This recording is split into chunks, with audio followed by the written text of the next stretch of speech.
Welcome back to the Webby O'Neill channel. We've got transfer news on Scott McTominay, not so positive updates on Leny Yoro and Højlund. Get involved in the chat as usual, Reds, with your own opinions, and we'll try and discuss some of them throughout today's video. Now I'm going to start on that news on Scott McTominay. Depending on what reports you believe, a £23 million bid has gone into Manchester United for McTominay. Yeah, it's clear Dan Ashworth is working to get Scott McTominay out of the club.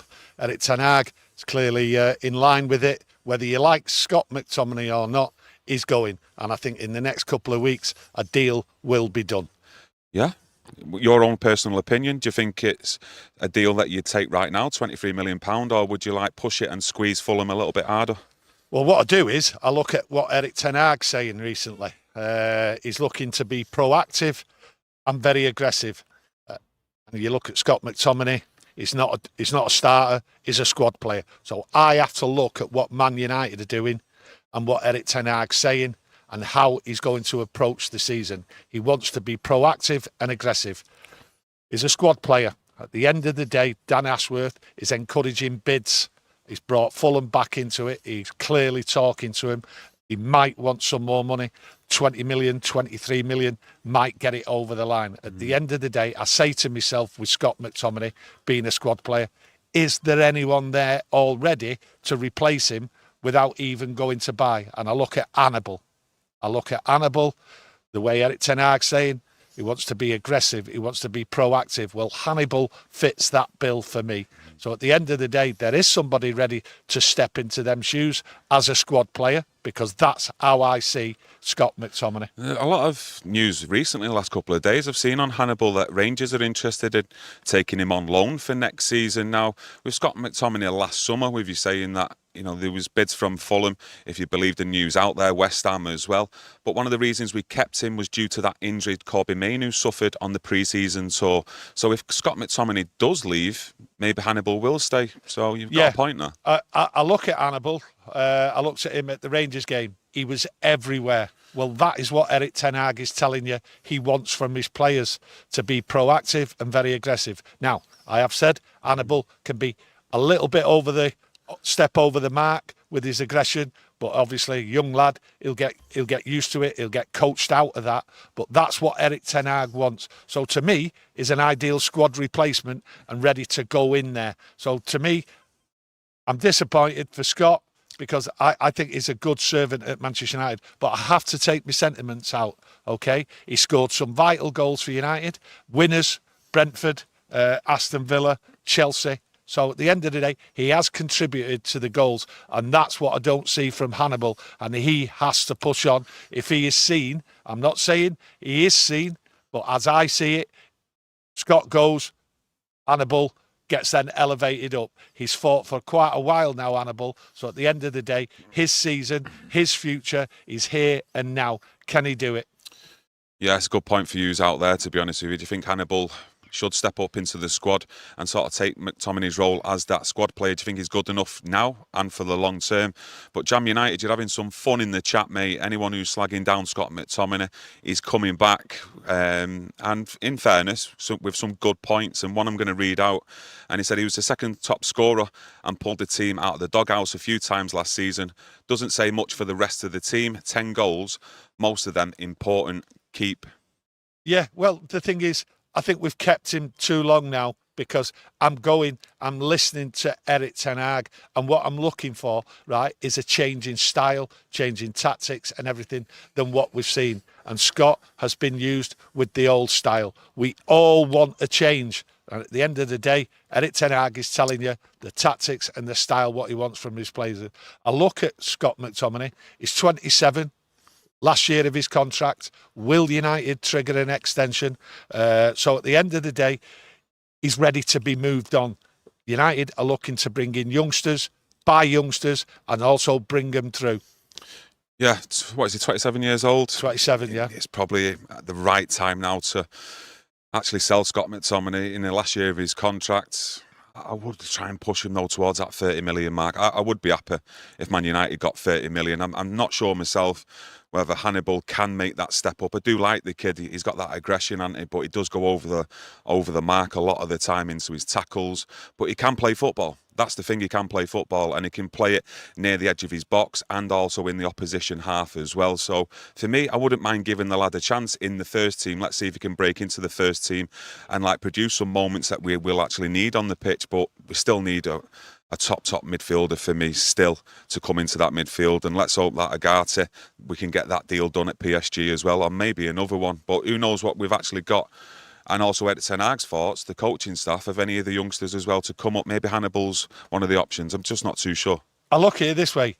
Scott McTominay is not a guaranteed starter, okay? So if we're going to buy a midfield player, it's not to replace Scott McTominay, okay? Scott McTominay is not a full-time starter at Manchester United. He's a squad player. So at the end of the day, it's down to who's going to replace Scott McTominay. Well, this is how I look at it. I think there's already a ready replacement there. Hannibal can fit that bill, okay? He has been in the squad. He has played in the first team. He's got the experience, but it's time now to step up. Are United, is Erik ten Hag looking at that option? And Manchester United, the coaches, that everything's changed. So the way United have looked at things is completely different now than what it was last year and for many, many years. So I just think to myself, young people, that's what they want in there. Young players, eager, hungry, and Hannibal fits the bill to replace somebody, right, who is not a guaranteed starter. No one's going out there to buy a top-class midfield player to replace Scott McTominay, who's a squad player. That's how I look at it. Dan Ashworth is on the ball. He's asking for bids. He's encouraging him. When will they strike? When will it be done? Couple of weeks, I think. Do you know what? I think we're doing a disservice here to Mason Mount, overlooking him and going straight to Hannibal. Didn't hardly play last year, Mason Mount. He is playing in that position where you expect goals from him, or at least creating goals. And Scott McTominay gave you goals last season, especially when he was coming on as substitute. That's when he was causing the most chaos in games because he give you that plan B. So maybe Mason Mount, and let's face it, it will be time for Mason Mount to show us next season what he can do.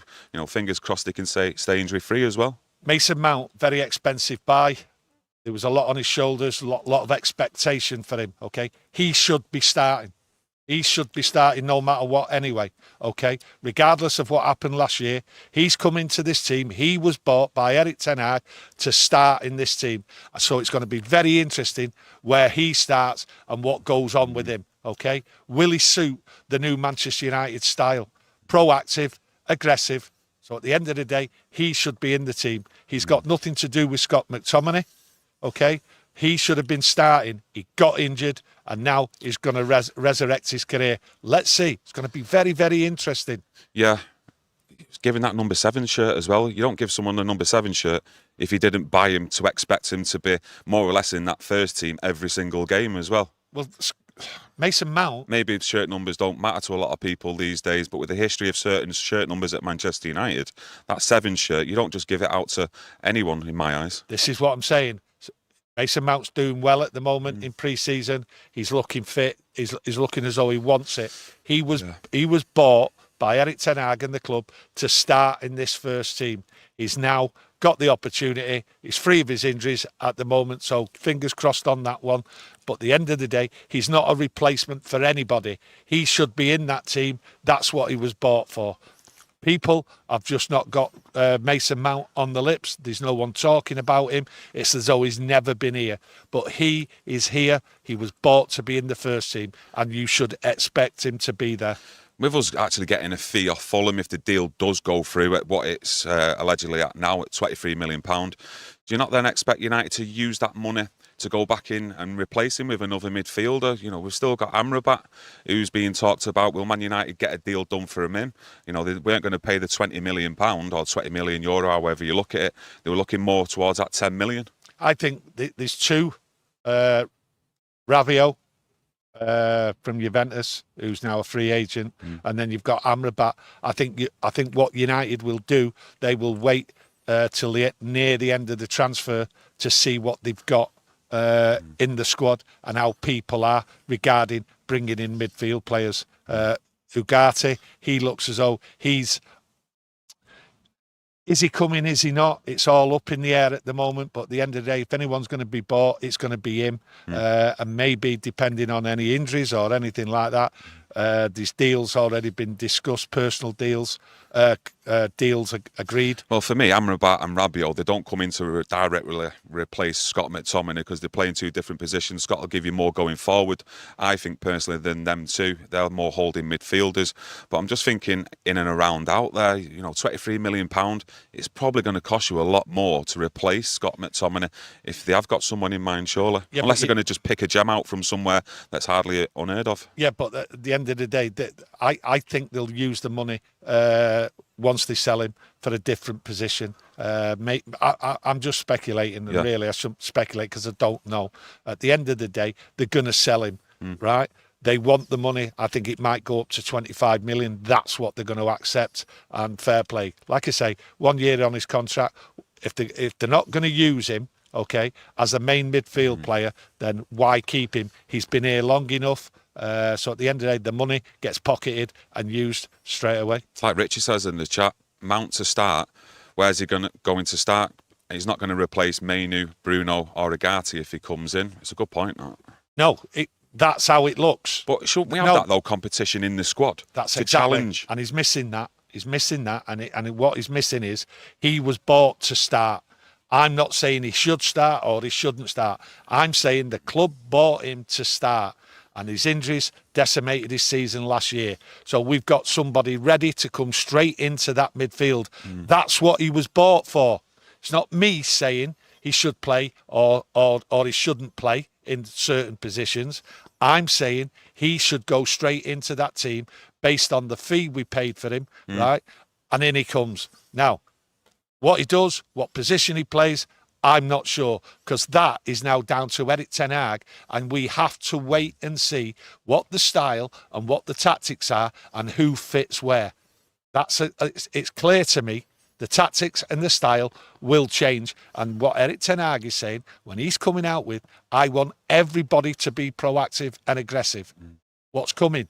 I don't know until I actually see it, and I think we should all just sit and wait, and let's hope that it has changed and that it works and people fit into it. Yeah, we definitely need to see a big change on the playing style from last season coming into the new season. But let us know your thoughts on that bid for Scott McTominay and any replacements that come to mind, if we've got any in the current squad, or do you think we'll have to go out and buy? But moving on to some less positive news, and that's Leny Yoro. And it's expected to be out to up to 3 months with a foot injury. Some sources are speculating it's a metatarsal injury. Laurie Whitwell from The Athletic, he's saying he's been flown over to the UK to assess the injury even more. Yeah, I think once he's back here and the swelling's gone down and everything, I think over the next week or two, they'll be able to assess it proper. 3 months, so takes you to November. At the end of the day, it just looks as though we've got to wait. The news, I've heard it, and I think to myself, is it November? Then he's got to get match fit. Could we see him at the end of November, December, based on them reports? And I think it is too early to speculate on such an injury with such a young lad. We don't know. The one thing is, without speculation, you listen to any past or current professional footballers, they say how vital a full pre-season is to go into the Premier League, and when they've not had that and they come back, they need to spend a bit of time as well on the training ground to make sure they're up to that match fitness as well, so they don't break down or a recurrence of the injury. Well, this is the nightmare for the lad and for us all, and we was hoping for big things straight from the off against the Fulham game. I expected him to be straight in there. He's a young lad. Is he good enough to step straight in? I don't know. But United have changed everything now. The coaching, the medical staff and all that. So they're fully prepared and better equipped for someone who's had an injury like this, especially a young lad. I think he'll just step right into it. Yeah, let's hope so. Young lads, let's hope he can heal a lot quicker than that report suggesting, like maybe possibly 3 months. But Højlund as well is saying 6 weeks. That's a real double blow, that, for me. I know we've got Xerxes there, but again, where's he up to with his match fitness, etc.? But Højlund's a big bloke. So he looked like he was sharp the other night against Arsenal, especially with that goal. I look at Højlund, and to me, it's just like deja vu. It's all happening again for him. Has he got long-term problems? Is this going to be a recurring thing? Has he started too early? I don't know. But 6 weeks, that's the reports. Hopefully, it'll be less than that. But we've got a striker. We've signed a striker. So at the end of the day, we're not too short on that I'm just thinking, I'm going back to last season. Wasn't he injured for the start of the season, last season? Or am I making that up dreaming? I'm sure he was injured at the start. He was injured when we brought him. He didn't start. That's what I'm saying. It's deja vu. We've just got to hope he gets back a lot quicker than the reports out there. But he will be assessed just like Yoro. All you've got to do, again, is fingers crossed. But it is a nightmare what keeps recurring with Højlund. This really isn't a good situation going forward. Yeah. With Yoro, though, there's going to be a lot of speculation as well. Talks that Man United will dip back into the transfer market, though, and look at another centre-half for that right-sided centre defence. Well, the thing is, will they go in for another centre-half? Will they take the gamble? I'm not too sure here. I think United might take the gamble. If they go and sell Lindelof, then they'll have to go in for the centre-half. We need proper cover. You've got Lindelof there, you've got Harry Maguire, you've got Johnny Evans in the back. Obviously, the starter is Martinez, always. Has to start, always. Is that enough? Is there a risk just not going in for another one? Obviously, we've always said United should have signed 2 centre-halves regardless. The problem you've got now is, by all reports out there that a lot of you have seen, they've already agreed personal terms with De Ligt. Now, maybe you can't obviously foresee this, what's happened with Yoro, but maybe if we'd have got a deal done a few weeks ago for De Ligt, it might not have been as dear as what Bayern Munich will want now. Because let's face it, they'll see that injury to Yoro. No, Manchester United are desperate, and they'll put that fee up by an extra £10 million. I can guarantee it. They'll try. Yeah. De Ligt wants Man United. And it's whether Manchester United will kind of like buckle and accept the price and get a deal done. De Ligt, for some reason, didn't go on their pre-season tour. He wants Man United. Bayern Munich might try it on, but I think United will be steadfast in their negotiations if they go for him with a fee. And I think there should be no messing about here. If they do go for him, that's the fee. Yay or nay, walk away and then look somewhere else. Yeah. You cannot hang about here. If they think they need a centre-half, if they think someone like Lindelof is being sold, they have to get him and get him quickly. Ahmad, I didn't watch I didn't watch the full game against Real Betis. I've only seen highlights. I will watch the full game later, though. But again, I'm seeing rave reports on Ahmad against Betis. Well, Erik ten Hag's purring over him, and I can't. If I look back 12 months with my comments about Ahmad, I didn't think he had a future. I didn't think there was a pathway for him. I didn't think he was getting the opportunities. And Ahmad says he's so motivated for the start of the season. And looking at him, I think the kid's on fire. That's what you want. Someone who's been given a chance to break through, okay, and show what he can do. And Ahmad has got it all. We've seen last year the cameo appearances he made. The kid wants it. And like he says, I'm so motivated, and he wants to start. He wants to start at the beginning of the season, and he wants that place, and he's going in the right direction for it. And I've just got to say, 100%, absolutely, turnaround for Ahmad. I think it's encouraging because he is putting pressure on established players. Yeah, there's going to be a lot to sort out, I think, at Manchester United to do with transfers and the current squad, incomings and outgoings, because we're getting closer to the start of the Premier League season. And, there's a possibility there that the actual starting 11 against Fulham could be the same start as we've seen last season, without any new signings in there.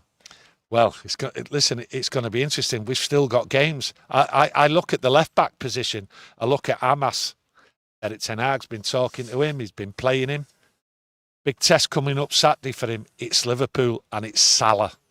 Salah is there. Now, I don't think Amas will make the first team, but obviously Erik ten Hag keeps playing in there. He might bring a surprise in with Amas, but his big test is standing up to Salah on Saturday. So that is going to be an interesting time for Amas. Yeah. Can he step up to the plate? Yeah. Is there really a worry? Are Manchester United worrying about bringing in a left-back? Well, we're going to see on Saturday in the early hours of the morning how he stands up to Salah. Maybe they're not worried because the same thing with Kobbie Mainoo last season. We didn't actually get to hear the thoughts of Erik ten Hag in Kobbie Mainoo during pre-season and his plans for him for that season last season. And yeah, they might have the same plan for Amas to be that cover at left back for Luke Shaw. Well, they might think he's that good enough. Is Amas is Hamas the new Manu kind of thing? Like that sprung upon us. I'm going to use him all year. That's what his intention was with Manu till he got the injury. Is Erik ten Hag thinking the same with Hamas? Are the coaching staff right confident that he can do it? Well, we're going to see on Saturday. So once again, I keep saying fingers crossed for the kid. But me personally, what I've seen of him at the moment, I don't think he's ready. But hey, you know, in a full setting, in a full match, and I think it'll be a tough match against Liverpool, and quite right, it should be. So this is a test for him on Saturday, Hamas. Do we need a left back? We're going to soon find out on Saturday, I think. Yeah. If you're good enough, you're old enough, as the mantra goes. And on Saturday as well, Man United versus Liverpool, we will be doing a live watch-along. So if you are available, come and watch us. But I'm going to wrap it up there. I'd just like to thank everyone for joining us, getting your opinions in today. If you want to help support us, smash a like on the video, and we'll be back tomorrow with another video. So you enjoy your day, everyone, and we'll see you again soon. Thank you. Thank you.